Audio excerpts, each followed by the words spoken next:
Parents in Illinois, Missouri, Michigan, and Florida have.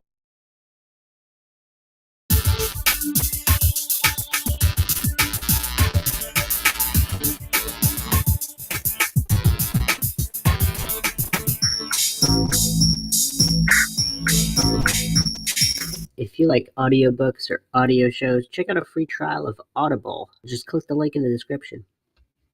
Welcome to Mindshock True Crime. This is your host, Bruce McGuire, and you are listening to the Columbine series. This has been a long-awaited, much-requested podcast into the deep dive of the Columbine High School massacre. What unfolded, what happened before it unfolded, why it unfolded, the aftermath, and why so much is still unknown and shrouded in mystery regarding the Columbine incident. And we're going to be dispelling a lot of myths that for some reason still perpetuate to this day regarding the Columbine killers. We'll also be diving into some conspiracy theories, multiple shooters, SWAT team fire, as well as a slew of other issues, including CIA connections from those involved, and Columbine itself, as well as Littleton and the surrounding area. And unlike other podcasts, I am going to start with the most mind-shocking content right off the bat. As always, if you enjoy the podcast, find it interesting, you donate to our PayPal, just check the link in the description. Make sure to subscribe to the channel, hit that bell for notifications, make sure you allow your device to have those notifications come through, or you can just go to youtube.com/Mindshock. You can like and share this podcast, share on social media platforms, Twitter, Facebook, Reddit, Patreon. Patrons do get priority for case topic, logical analysis, co-podcast requests. You could also be a guest in the podcast depending on your tier. Questions, comments, theories, thoughts, suggestions, rebuttals, debunkings of any kind, leave them in the comment section. So yes, I am going to start off right off the bat with the mind shocks. I will be doing a brief overview of the entire incident for those who haven't heard of Columbine, even though it is technically the most infamous school shooting incident probably in world history, but definitely in American history. Columbine is just even referred to as Columbine. It doesn't even get the entire descriptive treatment as other events. You just say the word Columbine, everybody automatically knows what you're talking about in the U.S. So, first of all, was this the only Columbine massacre? No, it was not. Here's a mind shock for everybody. There was yet another Columbine massacre in 1927.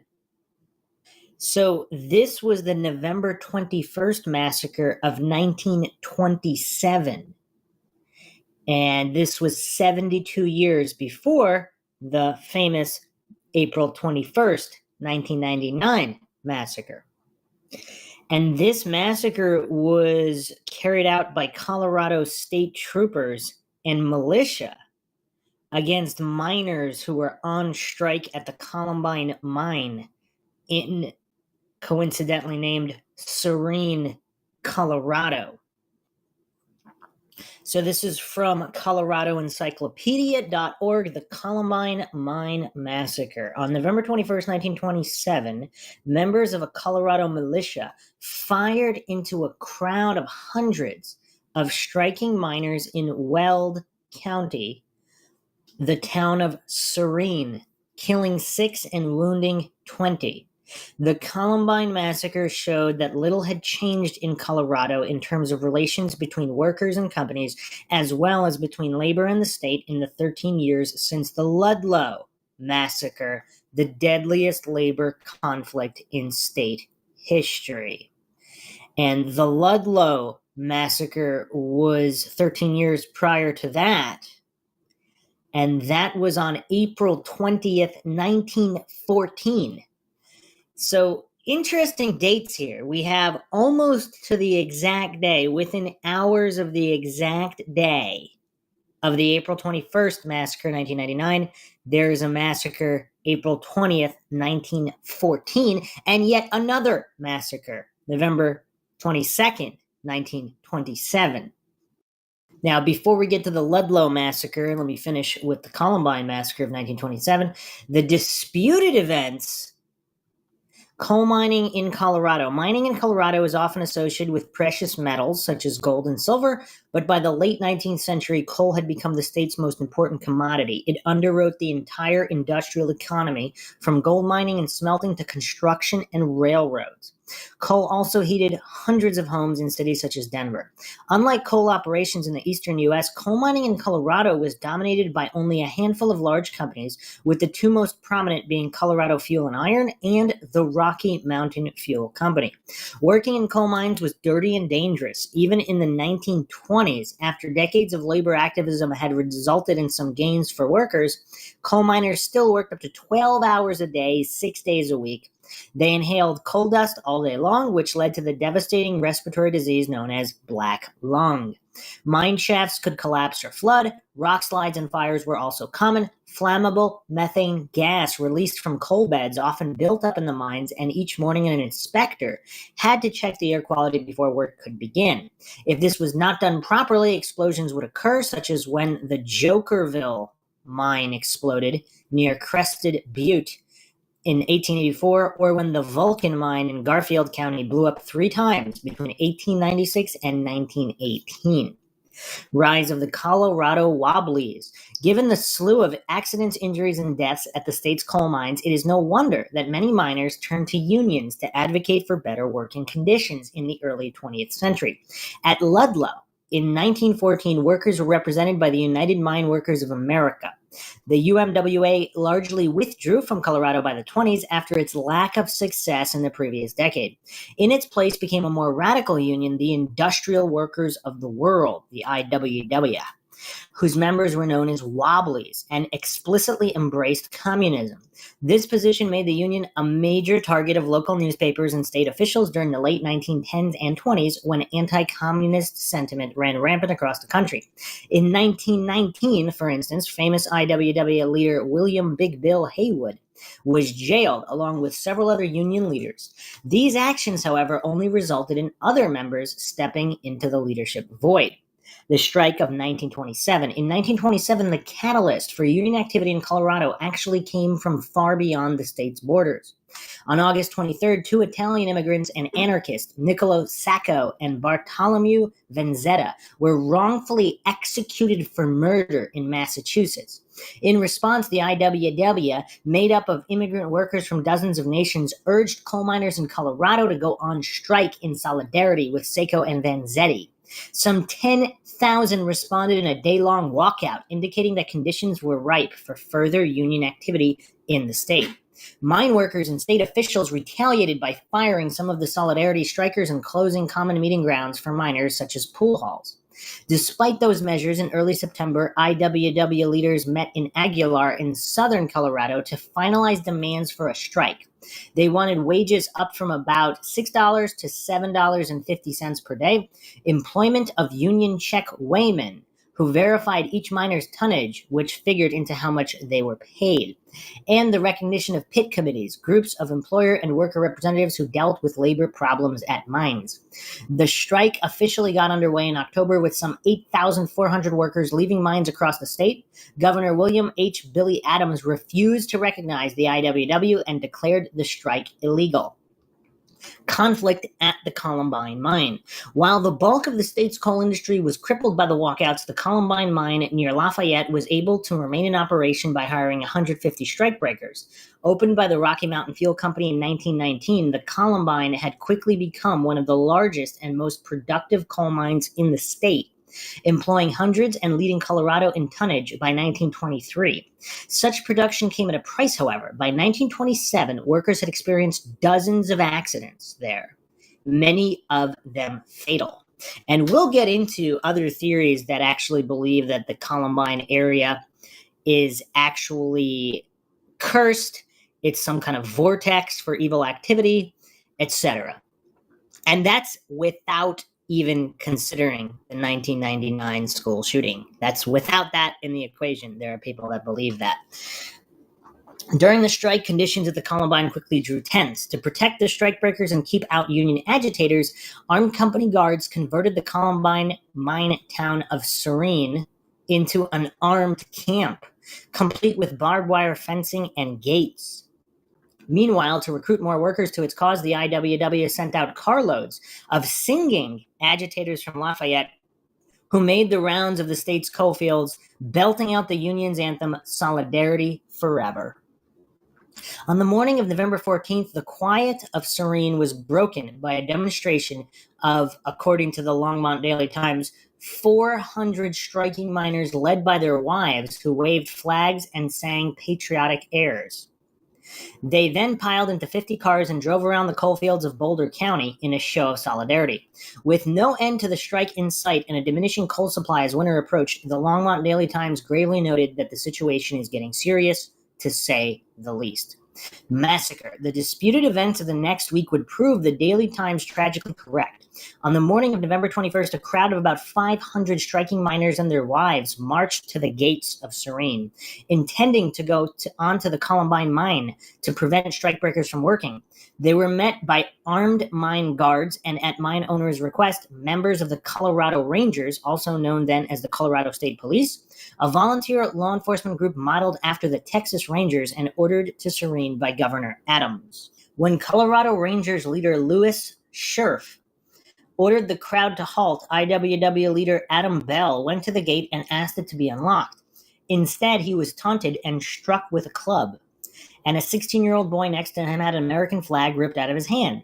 The strikers surged forward, with some climbing over the gate, and Rangers launched tear gas canisters into the crowd, striking one woman in the back.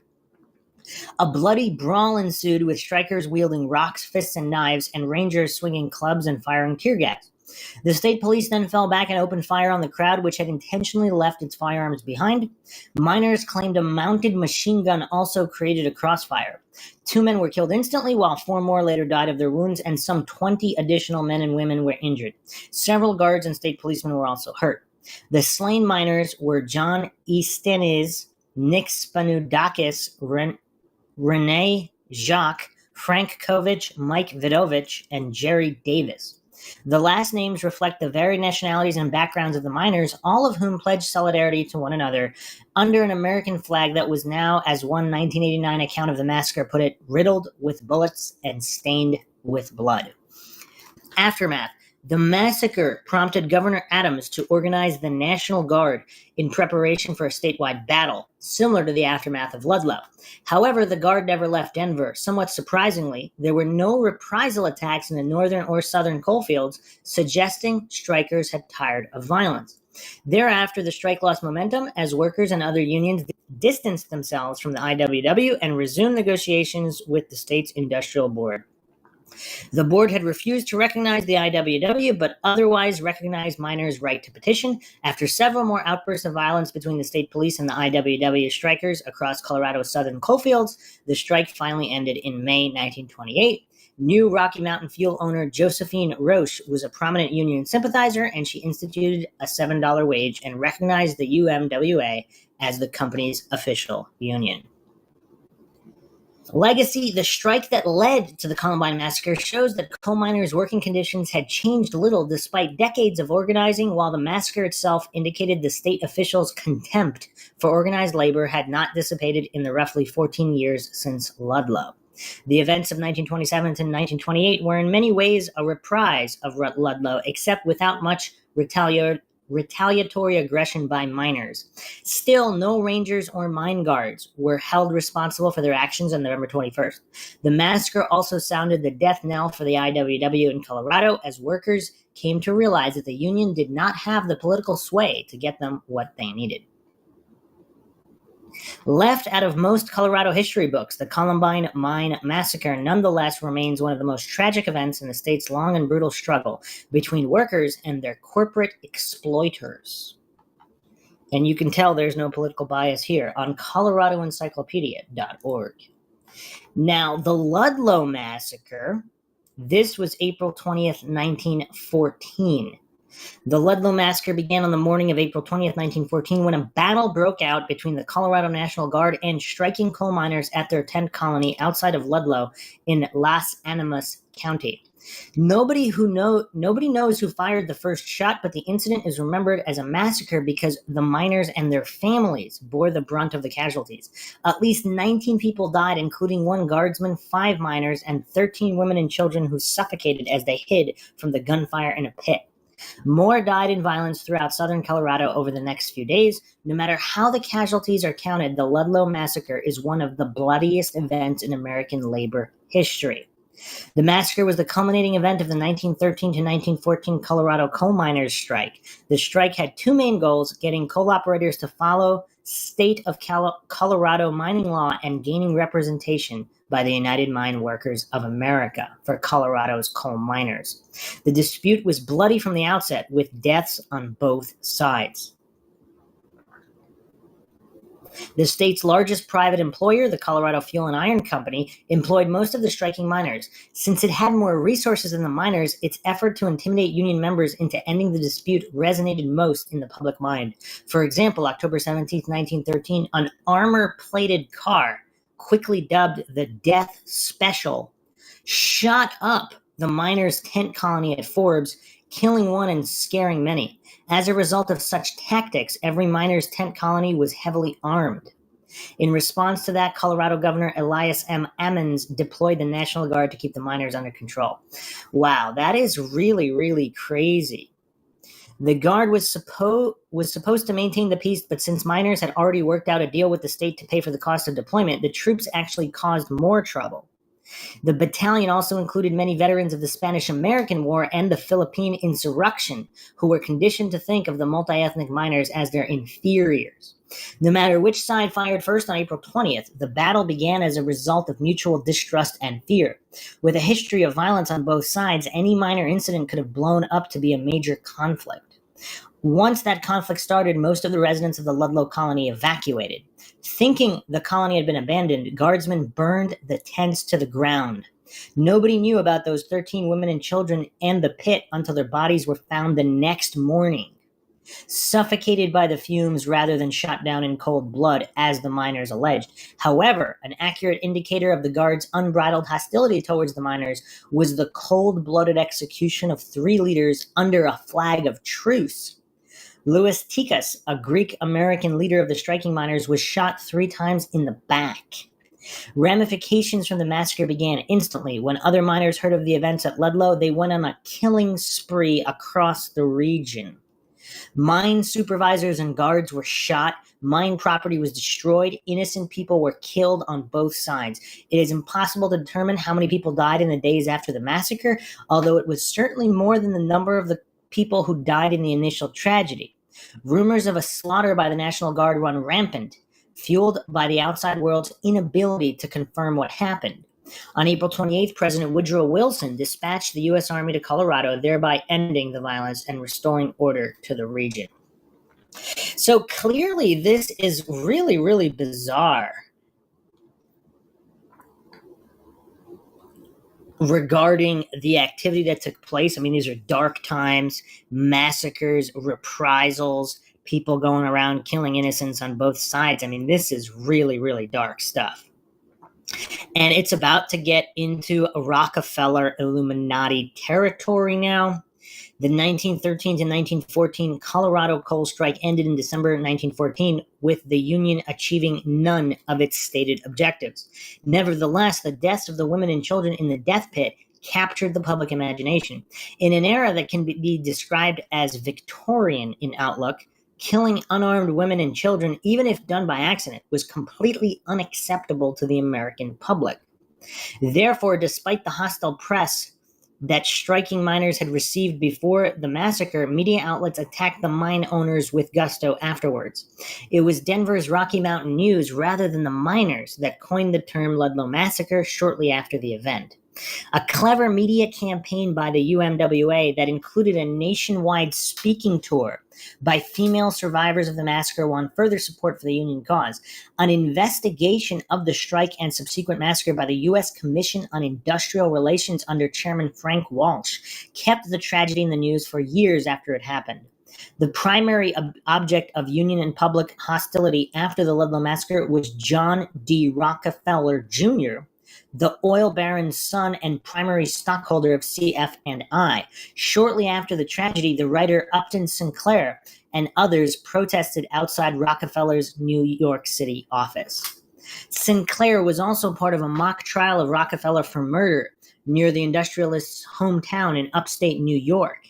As a result, Rockefeller hired the future Prime Minister of Canada, then a former labor minister, W.L. Mackenzie King, to design the so-called Rockefeller Plan, an employer representation plan or company union to critics that was designed to give miners just enough rights and privileges in order to avoid future tragedies. In 1918, the UMWA erected a statue commemorating the Ludlow Massacre on the site of the tent colony. The union continues to commemorate the event each year to this day. And of course, Upton Sinclair is someone who I quote very often. He is the author of the quote, "It is very difficult to get a man to understand something which his salary depends on him not understanding," which is, of course, very prevalent in the field of scientism, the dominant religion of the world. So there's a lot of massacres going on in Colorado, and it gets stranger and stranger because even Dylan Klebold, one of the shooters, supposedly the mountains of west of Littleton is where Lockheed Martin had a defense contractor facility. And that is, I think, that was even in the Bowling for Columbine documentary. It's just a lot of coincidences, and there's actually plenty more. Dylan Klebold's birthday is none other than September 11th. And for those that say that's a coincidence, so it's 1 out of a 365 chance that his birthday would be on that day. But that's now, once you start stacking the combinations, for example, Eric Harris's father, Air Force officer with supposed connections to the CIA and clandestine operations. So Eric Harris used to live at Plattsburgh Air Force Base in New York State with his father. Allegedly, and again, I am not claiming this is true or untrue, supposedly at the age of 10, Eric Harris had complained to his friends that he was being drugged at the base. And it's rumored that there's a gigantic underground facility under the base with some kind of connections to MK Ultra programs. And I won't go too far down those rabbit holes right now because we have a lot to go through. But these are 2 massacres here in the general area in Colorado, one of them on approximately the same exact date within hours. It's just, I don't know. There's a lot of coincidences here. Some people allege that all of the strange behavior in Colorado it's because of some kind of hypoxia because of the altitude. Not that it affects everybody, but it affects people who already have some kind of mental illness, and it makes them go even more insane, and that's without getting into any kind of MK Ultra or any kind of drugs that individuals were on. Actually, I'll go with one more mind shock here. There's a redacted individual who was part of one of this. Actually, I'll get to it in a minute. This is probably the most mind-shocking thing about the entire incident, but let me preface it with death education. So this expose on death education, classes about death in schools and high schools, Columbine High School in Colorado was actually one of the first high schools to implement death education. This is a report from 1990, 9 years prior, on 2020, not exactly an obscure program. Columbine specifically is featured here. Let's take a look. Aren't kids seeing more of death younger these days on television and with crack and violence in the streets? Isn't there a need to educate them younger about death? It sounds like one of those things, Tom, that would be a good idea, except empirically it's just not working out that way. See, these interventions aren't powerful enough. They're not therapeutic enough, if you will, to keep the troubled kids out of trouble, but they are powerful enough to draw the untroubled kids into becoming troubled. I didn't see any reason to keep going. If I didn't have any friends, I didn't have anything to live for, I basically just stopped caring. Tara Becca believes she was seduced into a suicide attempt by her death ed class. 6 years ago, Tara was a junior at Columbine High in Littleton, Colorado. Her English literature teacher began weaving her own beliefs on reincarnation into the classroom discussions of death. This is what this teacher was teaching. When you die, you get all the knowledge that God has, and then you're recreated. You come back again in another life form, and you have all the knowledge that God knows. And for a person like me that definitely loved to learn, that was exciting. You know, wow, I get to learn everything God knows. Was death taught to you here as being something terrible, something to dread? Oh, no. No, it was exciting. It was something to look forward to. It was definitely very appealing. It was an escape. Tara finally decided she wanted to escape and saw death as the only solution to her typical teenage problems. She recreated her actions of that night for us, just as she had carefully planned her own suicide. We talked about what we wanted to look like in our casket. That night I went and I had my hair fixed up and I had my nails done. Then she searched the nearby Rockies for a suitable cliff to drive over. She sat in her car for hours contemplating the life or death decision. I wanted freedom from my body, and this was the only way I could get free from myself. I would no longer be in bondage, and this is what the teacher and everybody in the class was talking about. So I decided that I was going to make everything look like an accident. After carefully planning her own suicide, Tara drove home for one last visit. I came home late that night after thinking it all over, and my dad met me at the front door, and they could see that I was definitely not with it. I was saying things like, it's not really me. And my mom and dad knew that there was something desperately wrong, so they took me to the hospital and put me in a psychological area of counseling so that I could get some help. Tara's English teacher is no longer at Columbine High. The school has refused to comment on the case, other than to say the course had nothing to do with Tara's problems. You were, as a teenager, confused, you were depressed, you felt lonely. I mean, without this class, might you not have been a candidate for suicide? I had thought about it as a possible option for a lot of years, but I never would have gone through with it. Never, because I wasn't brave enough. The things that we learned in the class taught us how to be brave enough to face death. What makes us think that American education is going to do a good job teaching death education?